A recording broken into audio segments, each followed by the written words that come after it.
Hello everyone बच्चों। आज करने वाले हैं आपका हम फिगर इट आउट आगे से आपका स्टार्ट करते हैं। चलो ये फिगर इट आउट आपका पेज नंबर 34 पर स्टार्ट करते हैं। तो पहला क्वेश्चन मेरे पास है, find the values of the following expressions by writing the terms in each case. Okay, एक तो एक्सप्रेशन को सॉल्व भी करना है और साथ में मुझे इसकी ना टर्म्स लिख के बतानी है। तो पहला क्वेश्चन मेरे पास ये है, ठीक है। तो सबसे पहले तो टर्म्स बताओ कौन कौन सी इसमें। तो टर्म्स इसमें हो जाएंगी मेरे पास, एक तो हो जाएगी 28, ठीक है। और कौन सी टर्म हो जाएगी -7, और हो जाएगा मेरे पास 8। अगर इसको आपको ऐसे सॉल्व नहीं करना आ रहा है, अभी भी अगर आपको कन्फ्यूजन है, तो आप क्या करो, माइनस को पहले इसका इनवर्स ऐड करो, +8 लिखो, ठीक है। इस तरह से आपको पता चल जाएगा कि 28 एक टर्म है, -7 एक टर्म है और 8 एक टर्म है, क्योंकि टर्म्स को हमेशा किससे हम सेपरेट करते हैं, पॉजिटिव साइड्स को लेकर, ठीक है। अब ये टर्म होगी, अब इसकी वैल्यू फाइंड करनी है। तो वैल्यू के लिए मैं क्या करूंगी, पहले इसको लिख लेते हैं एक्सप्रेशन को यहाँ पर। 28 में से 7 गए बच्चों, क्या आएगा 21, और +8, तो इक्वल्स टू मेरे पास आंसर क्या आ जाएगा 29। ऐसे सॉल्व कर लिया मैंने इसको, ठीक है ना। पहले मैंने इन दोनों को सॉल्व किया और देन फिर इसको ऐड कर दिया। चलो बी पार्ट करते हैं। बी पार्ट में मेरे पास है 39 - 2 multiplied by 6 + 11। First of all we are going to understand the terms, what are the terms in this expression. So सबसे पहले तो माइनस को पॉजिटिव साइन बनाते हैं। चलो 39 प्लस -2 मल्टीप्लाई बाय 6, इस तरह से इसको सेपरेट करेंगे टर्म को। फिर क्या करेंगे, +11 लिखेंगे। तो कितनी टर्म्स आ गई, 1 2 3 टर्म्स आ गए। 39 -2 मल्टीप्लाई बाय 6 और 11, ये 3 टर्म्स आ गई मेरे पास। चलो अब इसकी वैल्यू फाइंड करते हैं। वैल्यू फाइंड करने के लिए सबसे पहले हमें क्या करना पड़ेगा, जल्दी से बता दो भाई जल्दी से। क्या करोगे पहले, पहले तुम करोगे ब्रैकेट्स को सॉल्व, राइट। तो 39, तो 2 6 आर 12, प्लस माइनस का 12 प्लस 11 इक्वल्स टू आंसर क्या आएगा 39, प्लस माइनस माइनस माइनस का 12 प्लस 11। इस केस में क्या करते हैं, पहले इन दोनों को सॉल्व कर लेते हैं। 12 में से 11 गई, क्या बचेगा, 1 बचेगा। और यहाँ पे 39, तो इक्वल्स टू आंसर मेरे पास क्या आ जाएगा 38 आंसर आ जाएगा, ठीक है ना। अब नेक्स्ट करते हैं। चलो नेक्स्ट मेरे पास है सी पार्ट। सी पार्ट में मेरे पास है 40 -10 +10 +10। अब यहाँ पे एक माइनस है, तो पहले तो इस माइनस को क्या करेंगे, हम पॉजिटिव बनाएंगे, इसका इन्वर्स ऐड करेंगे यहाँ पे, +10 लिखेंगे और +10 लिखेंगे। इस तरह से सबके बीच में प्लस का साइन हो गया। अब टर्म्स बताइए इसकी। तो टर्म्स है मेरे पास 40 -10 10 और 10, ये सारी की सारी मेरे पास टर्म्स आ गई। अब वैल्यू फाइंड करने के लिए मैं क्या करूंगी, वैल्यू होगी मेरे पास आपकी 40 -10 +10 +10 है मेरे पास एक्सप्रेशन। तो 10 में से 10 के तो 0 हो जाएंगे, है ना। सो 40 +10 बच जाएगा मेरे पास यहाँ पे, और आंसर मेरे पास आ जाएगा 50 इसका। अब नेक्स्ट करते हैं, चलो डी पार्ट। डी पार्ट को यहाँ कर लेते हैं। डी पार्ट में मेरे पास है 48 -10 multiply by 2 plus 16 divided by 2, ठीक है। एक ये माइनस का साइन है, पहले तो चलो इसी को सॉल्व, पहले तो इसी को कर लेते हैं खत्म। इसका इन्वर्स कर देते हैं यहाँ पर, और +16 डिवाइडेड बाय 2 पर, ये तो ऐसे ही है, ठीक है ना। तो टर्म्स मेरे पास क्या आ गई, टर्म्स आ गई मेरे पास 48 -10 मल्टीप्लाई बाय 2 और 16 डिवाइडेड बाय 2, ये 3 टर्म्स निकल के आती हैं। अब इन तीनों को हम सॉल्व कर देंगे यहाँ पे। पहले क्वेश्चन लिखते हैं, चलो 48 plus -10 multiply by 2 plus 16 divided by 2। तो 48 2 से क्या होता है 20 प्लस -20, और 2 को 16 से डिवाइड करोगे तो क्या आएगा 8 आएगा। सो 48 -20 प्लस 8 इक्वल्स टू 48। 20 में से 8 माइनस कर लेते हैं बेटा, ठीक है ना। तो 20 में से 8 जाएंगे तो कितना बचेगा 12 माइनस के 12, और इस पे से इसको माइनस करेंगे तो क्या बचेगा 36, ठीक है। सो योर आंसर इज 36 है। Next we have E part. E part को चलो यहाँ पे कर लेते हैं। ई पार्ट मेरे पास है 6 multiply by 3 -4 multiply bye 8 multiply by 5। अब देखो ये क्वेश्चन कितना खतरनाक सा लग रहा है ना, बट कितना इजी है क्वेश्चन, तुम ये खुद देखो। ये एक तुम्हारा टर्म बन रहा है, अब ये माइनस का साइन है, तो माइनस के साइन को तुम ऐसे करके इन्वर्स कर दो, है ना, इन्वर्स का साइन बना दो उसे। इस तरह से तुम्हें पता चल जाएगा कि ये एक टर्म है और तुम्हारी ये एक टर्म है। ये फिर क्या ना टर्म, माइनस को तो हमेशा ना इन्वर्स करके साइन बना दोगे ना, तुम्हें आराम से पता चल जाएगा कि टर्म्स क्या है। और टर्म्स आ गई मेरे पास 6 मल्टीप्लाई बाय 3 और -4 इंटू 8 इंटू 5, ठीक है ना। अब नेक्स्ट स्टेप उसको सॉल्व करते हैं यहाँ पर। 6 multiply by 3 plus -4 into 8 into 5 है। सो 6 3 ज़ा 18 प्लस अंदर क्या बचेगा, 5 4 ज़ा 20, 28 ज़ा 160 माइनस 160, सो 18 माइनस 160, सो आंसर क्या आ जाएगा, 18 में से 160 जाएंगे तो माइनस करेंगे 160, तो मेरे पास आंसर आ जाएगा -142। इस तरह से मैंने इसको भी सॉल्व कर दिया। गॉट इट बच्चों? चलो नेक्स्ट करते हैं। अब ये हमारे पास इसमें क्या करना है ना, हमें स्टोरीज लिख के देनी है इनको, मतलब ये हमें स्टोरी सिचुएशन लिख के देनी है, हमें एक्सप्रेशन मिल गया है। ठीक है, क्वेश्चन हमें बता दिया उसने कि 89 प्लस 21 माइनस 10 है, इसको वर्ड्स में लिख के लो। तो वर्ड्स में लिख देते हैं, आप कोई भी सिचुएशन लिख सकते हो, जैसे अब मैं लिखती हूँ सिचुएशन, जैसे आई हैड 89 रुपीज। ठीक है, my mother gave me 21 rupees for my birthday,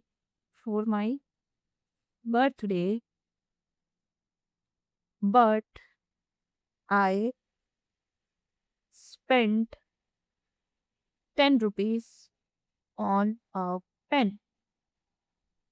How much do I have now? कितने पैसे हैं अब मेरे पास, है ना? तो इसकी वैल्यू फाइंड करने के लिए क्या करेंगे, अब देखो वैल्यू के लिए हमारे पास एक्सप्रेशन क्या निकल के आएगा, 89 रुपीज थे, 21 मम्मा ने दिया, प्लस कर दिया और माइनस 10 कर दिया। तो आंसर निकालने के लिए क्या करोगे, पहले 89 लिख लो। ठीक है, और 21 में से 10 माइनस करोगे तो क्या बचेगा तुम्हारे पास, 11, और इन दोनों को प्लस करेंगे तो क्या बचेगा हमारे पास, 100। तो मेरे पास कितने पैसे बच गए, 100 रुपीज बच गए। अब इसके बी पार्ट के लिए लिखते स्टोरी। बी पार्ट में है 5 मल्टीप्लाई बाय 12 माइनस 6, कोई भी स्टोरी बना दो उसके लिए। अब जैसे मैं बना दूं कि there are 5 boxes with 12 chocolates each, 12 chocolates each. I gave 6 chocolates to my friends. So how many are left? How many are left with me? Left with me. मेरे पास कितनी बची? सिंपल सी बात है। इसका वैल्यू फाइंड करेंगे तो कैसे करेंगे? 5 बॉक्सेस थे 12 चॉकलेट्स के, मल्टीप्लाई कर दिया, माइनस कर दिया 6, तो 12 5 ज़ा 60 माइनस 6 इक्वल्स टू आंसर क्या आ जाएगा, 54। सो मेरे पास कितनी चॉकलेट्स बच गई, 54 chocolates are left with me. Okay, now we have the C part. C part में मेरे पास है 4 multiply by 9 plus 2 multiply by 6। चलो इसको भी करते हैं, जैसे अब इसमें लिख लेते हैं हम, I bought 4 notebooks for 9 rupees each and 2 pencils for 6 rupees each. What is the total value? What is the total cost? कितनी कॉस्ट है इसकी पूरे, सो वैल्यू फाइंड करके दे देते हैं इसको। तो भी देखो ना, 4 से 9 मल्टीप्लाई हो रहा था, 2 से 6 मल्टीप्लाई हो रहा था, तो मैं इनका फिर ऐसी दो चीज़ें बाय कर लेते हैं जो इतने रुपीज़ की होंगी, है ना। 4 नोटबुक ले ली 9 रुपए की और 2 ले लिए पेंसिल 6 रुपए की, तो वैल्यू आ जाएगी इसकी मेरे पास। इसके बीच में प्लस का साइन दे रखा है, तो एक टर्म ये है और एक टर्म ये है, तो पहले आप इन दोनों को मल्टीप्लाई करोगे, 9 4 सा 36 प्लस 2 6 ज़ा 12, आंसर मेरे पास क्या आ जाएगा, 8, और यहाँ पे आ जाएगा 48 रुपीज़। सो मैंने कितने का खर्चा कर लिया, 48 रुपीज़ का खर्चा कर लिया इसके अंदर। ठीक है ना, सी बात है। तो चलो नेक्स्ट, अब नेक्स्ट मेरे पास क्वेश्चन है। क्वेश्चन नंबर 3 में हमारे पास है कि for each of the following situation write the expression describing situation, identify its term and find the value of the expression. Same चीज़ करनी है, पहले टर्म को आइडेंटिफाई करना है और फिर उसकी वैल्यू को फाइंड करना है। तो एक क्वीन आलिया है, उसने ना 100 गोल्ड कॉइन्स दिए प्रिंस इस एल्सा, ठीक है, एंड 100 गोल्ड कॉइन्स दिए प्रिंसेस अन्ना को, ठीक है। तो Elsa used coins to start a business and doubled her coins. तो दो बच्चे हैं मेरे पास, एक तो एल्सा है और एक मेरे पास अन्ना है, ठीक है। दोनों के पास कितने हैं, 100 और 100 गोल्ड कॉइन्स है। एल्सा ने क्या किया, एक बिजनेस कर लिया और अपने गोल्ड कॉइन्स को कर लिया डबल। प्रिंसेस अन्ना ने क्या किया, ज्वेलरी बॉट कर ली और उसके पास में सिर्फ हाफ कॉइन्स बचे हैं। इसने क्या किया, इसने ज्वेलरी बॉट कर ली तो उसके बाद सिर्फ इसके हाफ कॉइन्स बचे हैं। So write an expression describing how many gold coins princess Elsa and Anna together है। अब दोनों के पास कितने गोल्ड कॉइन्स है मुझे बताने हैं। ठीक है, सो फॉर एल्सा बच्चों, फॉर एल्सा हमारे पास क्या है, 100 गोल्ड कॉइन्स है और उसने अपने गोल्ड कॉइन्स को क्या किया, 2 टाइम्स कर दिया, तो एल्सा के पास इतने गोल्ड कॉइन्स होंगे। और फॉर अन्ना, अन्ना के पास कितने गोल्ड कॉइन्स थे, 100, और उसने अपने गोल्ड कॉइन्स का हाफ तो उसने क्या कर दिया, ज्वेलरी बोर्ड करने में स्पेंड कर दिया। तो हमारे पास जो एक्सप्रेशन आएगा वो क्या निकल के आएगा, एक्सप्रेशन क्या हो, एक्सप्रेशन होगा 100 को मल्टीप्लाई कर दो 2 से और प्लस 100 को डिवाइड कर दो 2 से। इस तरह से ये जो एक्सप्रेशन निकल के आएगा इससे हमें वैल्यू मिल जाएगी। अब इसके बाद में वैल्यू निकालनी है तो वैल्यू नीचे निकाल के दे देते हैं। 100 टू ज़ा 200 प्लस यहाँ पे बच जाएगा 50 और आंसर आ जाएगा 250। Now they both have 250 gold coins. Okay, they both have 250 gold coins together. Got it? अच्छा, नेक्स्ट क्वेश्चन। नेक्स्ट में बी पार्ट है ये मेरे पास। कह रहा है a metro train ticket between 2 station is 40 rupees for adult and 20 rupees for child. तो अडल्ट के लिए मेरे पास कितने पैसे देने हैं मुझे, 40 रुपीज, और चाइल्ड के लिए मुझे कितने पैसे देने हैं, 20 रुपीज से। What is the total cost of tickets for 4 adult and 3 children. ठीक है, अब 4 अडल्ट है, अडल्ट की एक की 40 है, तो इसका एक्सप्रेशन क्या होगा, 4 इंटू 40 एंड कितने बच्चे हैं, 3 बच्चे हैं, तो 3 इंटू 20, ये मेरा एक्सप्रेशन निकल के आ जाएगा। अब इसकी वैल्यू क्या निकलेगी मेरे पास, वैल्यू निकालने के लिए मैं क्या करूँगी, 4 4 ज़ा 16, 160, प्लस 3 2 ज़ा 6, 60, दोनों को ऐड करेंगे तो मेरे पास क्या निकल जाएगा, 220। सो फर्स्ट केस में मेरे पास कितने पैसे खर्च हो जाएंगे, 220 रुपीज़ खर्च हो जाएंगे। सेकंड केस में वो कह रहा है for 2 groups having 3 adult each. अब कह रहा है 2 ग्रुप्स है, एक ग्रुप ए है एक ग्रुप बी है, ठीक है, और इन दोनों में इसमें भी 3 अडल्ट है और इसमें भी 3 अडल्ट है ना। तो 3 मल्टीप्लाई बाय 40 एक ग्रुप के लिए, प्लस 3 मल्टीप्लाई बाय 40 दूसरे ग्रुप के लिए हो जाएगा ना। ऐसे ही कर सकते हैं ना हम। या फिर आप इसे ऐसे भी लिख सकते हो कि, कैसे लिख सकते हो बताओ, अब इसे ऐसे ही लिखो, ठीक है ना, ये एक्सप्रेशन निकल के आ गया। अब इसकी वैल्यू लिखता है, वैल्यू आ जाएगी मेरे पास 4 3 ज़ा 12 120, 4 3 ज़ा 12 120, एक्सप्रेशन आ जाएगा 240। तो टोटल इसमें कितना आ गई वैल्यू, 240। अब नेक्स्ट जाओ, नेक्स्ट है हमारे पास ये लास्ट क्वेश्चन इस फिगर इट आउट का। इसमें देखो ये पिक्चर दी हुई है, इसमें बोल रहा है कि find the total height of the window by writing an expression describing the relationship among the measurement shown in the picture. ठीक है, अब इसमें मेजरमेंट दी हुई है बच्चों, हमें बताना है कि इसकी हाइट कितनी है, हमें टोटल हाइट नहीं पता। हमको इतना पता है कि बॉर्डर की हाइट जो है 3 सेंटीमीटर है, ड्रिल की हाइट जो है मेरे पास 2 सेंटीमीटर है। बॉर्डर की हाइट कितनी है, 3 सेंटीमीटर, ग्रिल की 2 सेंटीमीटर है और गैप की कितनी है, 5 सेंटीमीटर है। ठीक है, तो चलो अब इसमें देखो सबसे पहले लिखते हैं कि किसकी कितनी हाइट है।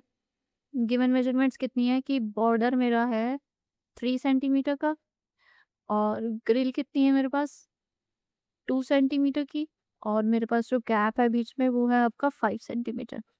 ठीक है, तो एक्सप्रेशन क्या निकल के आना चाहिए बताओ। एक्सप्रेशन के लिए सबसे पहले बॉर्डर लेते हैं, 3 कितनी बार है, बॉर्डर देखो कितनी बार दे रखा है। बॉर्डर मुझे दिया हुआ है इन्होंने, एक तो ये रहा बॉर्डर, एक यहाँ से काउंट होगा बॉर्डर और एक नीचे से काउंट होगा बॉर्डर, है ना। तो 3 इंटू में 2 करेंगे,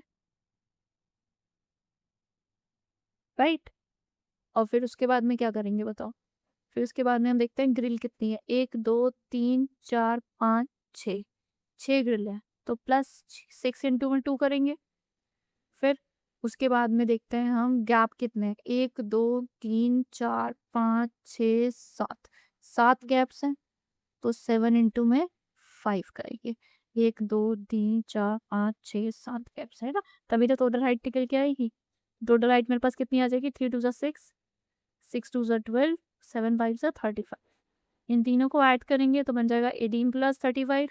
सो आंसर मेरे पास क्या आ जाएगा, 13 3 4 5 53 मेरे पास आंसर आ जाएगा, जो कि इस पूरी की पूरी हमारी विंडो की हाइट तक है। सो यहाँ पे आपका फिगर आउट खत्म होता है बच्चों। वीडियो पसंद आई है तो वीडियो को लाइक करके और चैनल को सब्सक्राइब करके जरूर सो